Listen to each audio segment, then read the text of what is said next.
Le rideau est tombé sur la 19e édition de l'Open de Côte d'Ivoire avec le sacre du Ghanéen Vincent Torga qui a réalisé le doublé après l'Open du Nigeria. Retour sur les temps forts de cette compétition qui a relevé le pari de la mobilisation et de l'organisation en dépit des intempéries. Pour en arriver à tout le succès qui a jalonné le retour de l'Open de Côte d'Ivoire, il faut remonter d'abord aux différentes conférences de presse tenues respectivement en juin et en octobre dernier. Objectif, permettre aux médias de relayer suffisamment cet événement majeur qui rassemble 16 nations, mais qui a également attiré les sponsors sur ce rendez-vous de golf afin d'avoir une meilleure visibilité. Après avoir dissipé tous les doutes concernant la tenue de cette 19e édition de l'Open de Côte d'Ivoire, un afterwork est offert pour l'occasion. Une opération de charme qui ne laisse pas indifférente les sponsors et partenaires qui ont bien voulu associer leur image au retour du golf ivoirien sur la scène internationale. Jeudi 11 octobre 2017, l'événement tant attendu est arrivé. L'heure est déjà à la fête. Le ton est donné avec les différentes allocutions. Cela n'aurait pas été possible si on n'avait pas eu le soutien de nos partenaires et de nos sponsors. Grâce à certains passionnés de golf, nous sommes mis ensemble avec à la tête M. Brahim pour réussir à faire ce Open de Côte d'Ivoire. C'est un tournoi prestigieux. Depuis 18 ans, il ne se réalisait pas. Et je considère que c'est un indicateur de la vitalité retrouvée de la Côte d'Ivoire. Quand il y a de la vie, le plaisir de se retrouver, on peut se permettre de jouer au golf. Après la cérémonie solennelle, une libation s'impose pour invoquer les mânes et les divinités pour la bonne tenue de cet événement.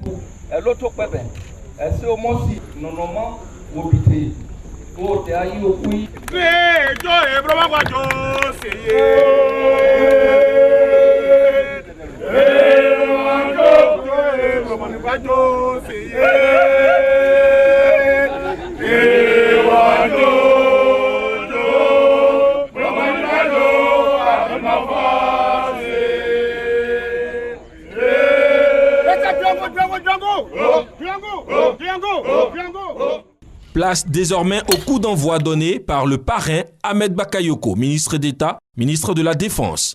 Après ce top départ, durant 4 jours, environ 180 golfeurs ont donné le meilleur d'eux-mêmes dans cette épreuve qui marque le retour du golf ivoirien sur la scène internationale. Et Vincent Torga n'a pas failli à sa réputation de numéro 1 africain.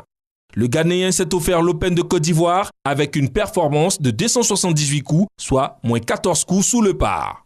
Petite déception côté ivoirien. Sur les 25 au départ, seulement 7 ont pu passer le cut. Après avoir trimé sur le parcours international de 18 trous, les golfeurs se sont à nouveau invités sous le chapiteau pour la remise des prix. Et c'est sous les ovations nourries du public que le grand vainqueur, Vincent Torga, s'est adjugé le trophée Félix Houphouët-Boigny. La deuxième place est revenue au Zimbabwéen Benjamin Foley-Smith, qui totalise 293 coups. La troisième place est l'affaire de l'Ivoirien Laurent Nguessan, avec un score de 294 coups.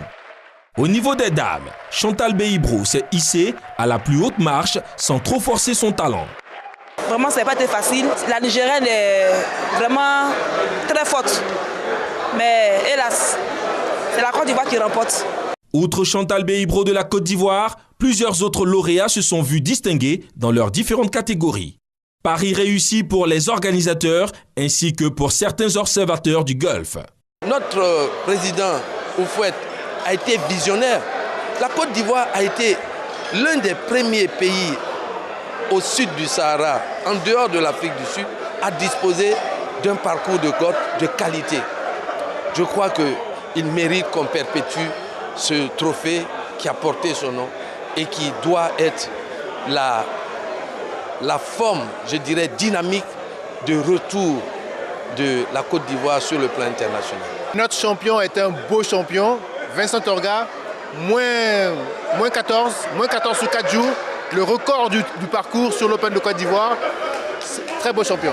C'est dans une ambiance de convivialité que cette cérémonie de récompense s'est achevée. Rendez-vous est pris l'année prochaine pour la 20e édition de l'Open de Côte d'Ivoire.